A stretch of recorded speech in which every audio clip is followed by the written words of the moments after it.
계속해서 새벽에 저희가 시편을 보고 있는데요. 월요일부터 어제까지 나눴던 그 시편은 탄원시입니다. 시편에는 장르가 있다고 말씀드렸잖아요. 뭐 감사시, 탄원시, 뭐 찬양시, 많은 장르가 있는데 어제까지 살펴봤던 말씀은 탄원시, 그 말대로 그런 어려움과 고난 가운데서 하나님 앞에 자신의 심정을 토로했던 그것이 바로 어제까지 말씀이었습니다. 그런데 오늘부터는 조금 그 장르가 바뀌게 됩니다. 오늘부터 시편 8편은 찬양, 감사의 찬양시로 올려드려집니다. 그런데 그 감사 찬양시라고 해서 오늘도 그 8편의 제목을 보면 다윗의 시편이거든요.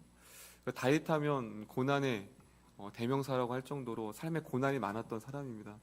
8편의 이 감사시가 감사시로 드려졌다고 해서 다윗이 모든 문제가 해결되어지고 모든 것이 형통한 것이 아니라 여전히 문제는 그대로이지만 그의 시선이 문제와 환경이 아니라 하나님을 향하기 시작하였습니다. 그래서 그 하나님을 향한 그 시선이 감사로 변한 시가 바로 시편 8편입니다. 우리 1절을 우리 성도님들이 크게 한번 읽어보도록 하겠습니다. 1절입니다. 1절 시작.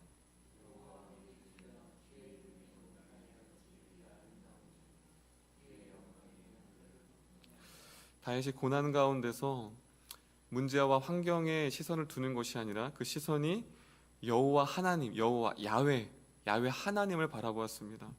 여호와 우리 주여, 주의 이름이 온 땅에 어찌 그리 아름다운지요. 여기서 아름다운지요라는 히브리 원어는 이런 뜻이 있습니다. 위대함, 장엄함, 놀라움이 있습니다. 다윗이 자신의 고난을 묵상하다가 자신의 시선이 하나님을 향하게 됐습니다. 하나님을 향했을 때 그 광활하신 그 하나님, 그 우주 만물을 창조하신 피조 세계를 지으신 창조주 하나님, 그 위대함과 장엄함을 바라보면서 그가 하나님 앞에 감탄할 수밖에 없었습니다. 자신의 그 하나님의 창조주를 바라보았을 때 자신의 인간의 어떤 연약함을 바라보게 됩니다. 그렇게 하나님의 그 창조주 하나님의 위대함을 감탄하면서 2절에 다윗이 이렇게 고백합니다. 제가 읽겠습니다. 주의 대적으로 말미암아 어린아이들과 젖먹이들의 입으로 권능을 세우심이며 이는 원수들과 보복자들과 잠잠하게 하려 하심이니라. 지금 2절에 대적과 아이들, 젖먹이를 지금 대조하고 있습니다. 여기서 대적이라는 것은 군대, 장성한 군인을 말합니다. 젖먹이 아이들, 우리 다 아이들 키워보셨잖아요, 그렇죠? 젖먹이 아이들과 장성한 군인 싸우면 누가 이길까요? 네, 너무나도 당연한 질문을 드렸습니다. 근데 왜 다윗은 장성한 군인 대적, 자신을 지금 치러오는 저 장성한 군인들과 왜 젖먹이 어린아이를 대조했을까요? 그것은 인간으로 봤을 때는 자신이 너무나도 젖먹이 어린아이처럼 아무런 힘이 없습니다. 너무 부족합니다. 저 대적들하고 봤을 때 우리가 그런 말이 있죠. 계란으로 바위치기. 상대가 되지 않는데, 근데 문제는 지금 2절에 뭐라고 나와있죠? 연약한 젖먹이 아이들의 입으로 무엇을 세우시며 권능을 세우심이며 보복자들을 잠잠하게 하려 하심이니. 지금 자신은 군대도 없고요, 모든 것이 없습니다.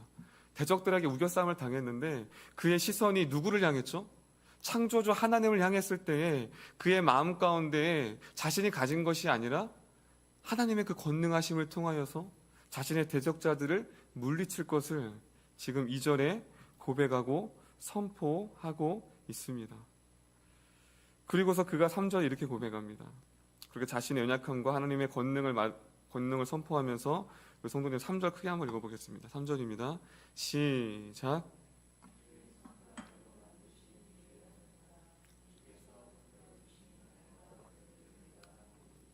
삼절에 보면 그가 다시 하나님의 피조 세계를 시선을 향합니다. 그 광활하신 우주, 광활하신 달, 그 우주를 보면 은하계라는 게 있습니다. 은하계가 무엇이냐면요, 별을 셀 수 있을까요? 별이 수억 조가 된다고 합니다. 수억 조가 바로 하나의 은하계인데 그 은하계가 수억 조가 있는 거예요. 그래서 천문학을 보면 과학자들이 봤을 때 우주라는 것이 끝이 없다고 합니다. 우주라는 게 끝이 없어요. 그래서 천문학을 연구하는 과학자들이 이구동성으로 하는 얘기가 무엇이냐면 하나님을 믿지 않지만 신은 존재한다. 왜냐하면 우주가 너무 광활한 거예요. 수조억 개가 은하계인데 그 은하계가 또 수조억 개가 있는 거예요. 그런데 놀라운 것은요, 그 행성들이 수조억 개, 셀 수 없는 그 수많은 광활한 우주 가운데 있는 행성들이 1mm라도 오차가 있으면요 빅뱅이 일어난다고 한답니다. 그 수조억 개가 너무나도 조화롭고 질서 있게 우주 만물이 운행하는 것을 보면서 우리가 믿는 하나님을 믿지는 않지만 어떤 신이라는 존재가 이 우주를 다스리고 있구나. 그 광활한 우주 가운데 지구라는 작은 행성, 지구는 보이지도 않는다고 합니다.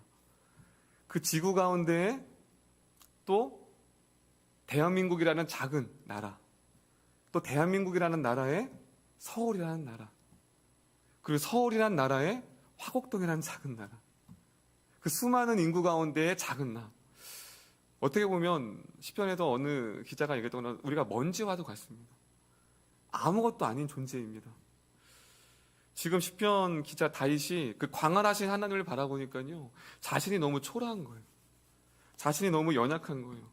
그런데 광활한 우주를 만드신 그 하나님에 비해 피조세계를 비교했을 때 자신은 너무나도 먼지와 같은 티끌과 같은 존재인데 그 하나님을 가리켜 이렇게 고백합니다. 4절입니다. 4절. 감탄하면서 그가 3절까지는 피조세계를 감탄했는데 이제 피조세계를 넘어 더욱더 큰 것을 향하여 감탄하게 됩니다. 우리 4절을 한번 크게 읽도록 하겠습니다. 4절입니다. 시작.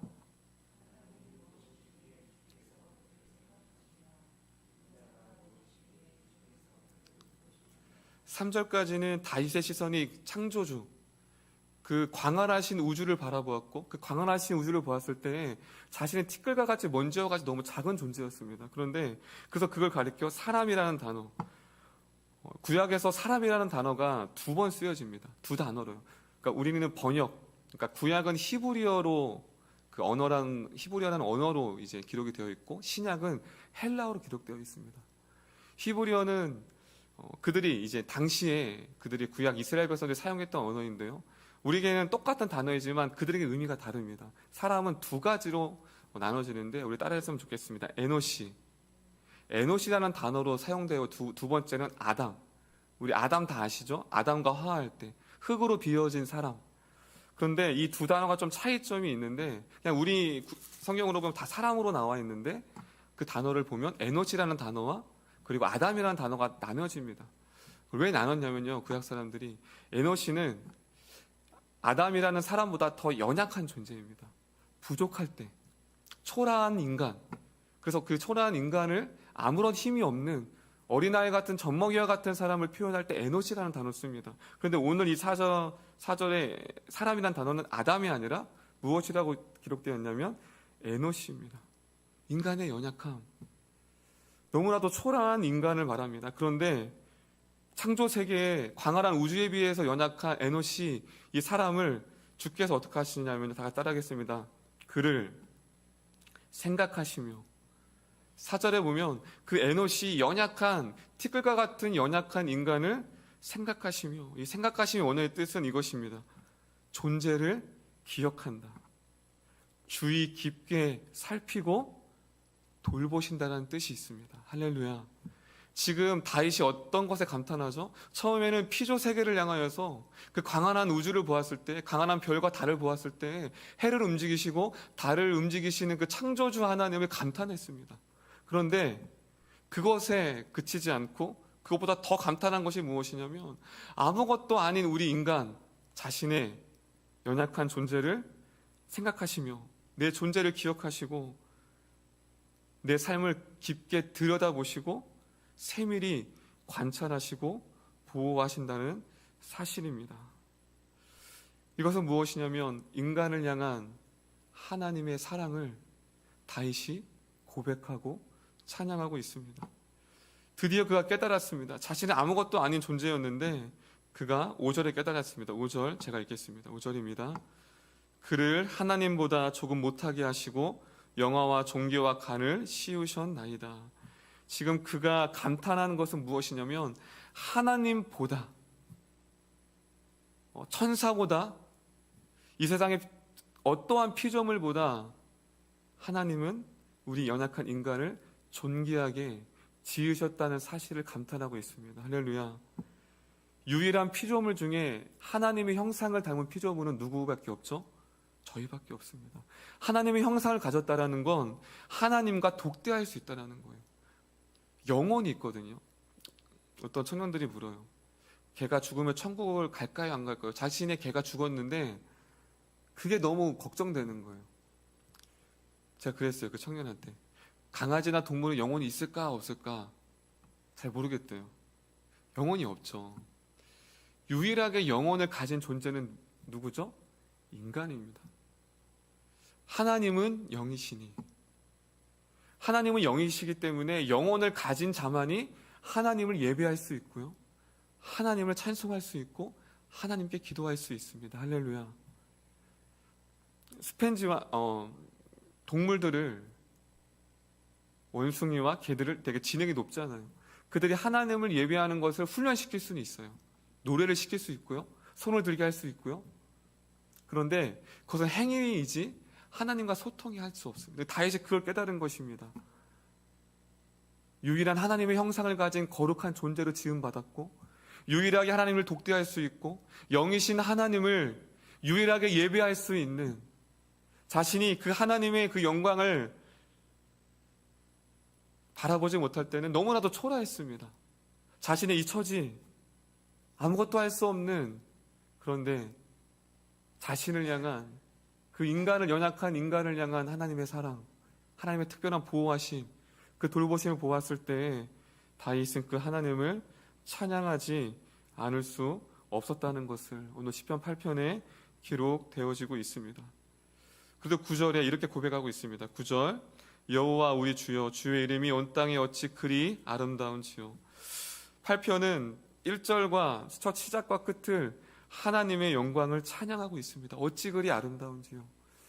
오늘 이 새벽에 우리가 기도할 때 이 다윗의 고백이 우리의 고백이 되었으면 좋겠습니다. 하나님, 하찮은 티끌과 같은 이 연약한 우리의 존재, 인간을 우리가 무엇이기에 우리를 돌보시고 우리를 사랑하시고 가치를 부여하시고 하나님의 형상으로 지음받으여 영이신 그 하나님을 예배할 수 있고 찬양할 수 있게 하신 하나님, 다윗과 같이 그 고난과 어려움 가운데 있을 때에 연약한 인간을 돌보시며 우리를 잊지 않고 기억하시는 그 창조주 하나님을 더욱더 의지하며 나아가는 우리 이름교회 성도님들이 되셨으면 좋겠습니다.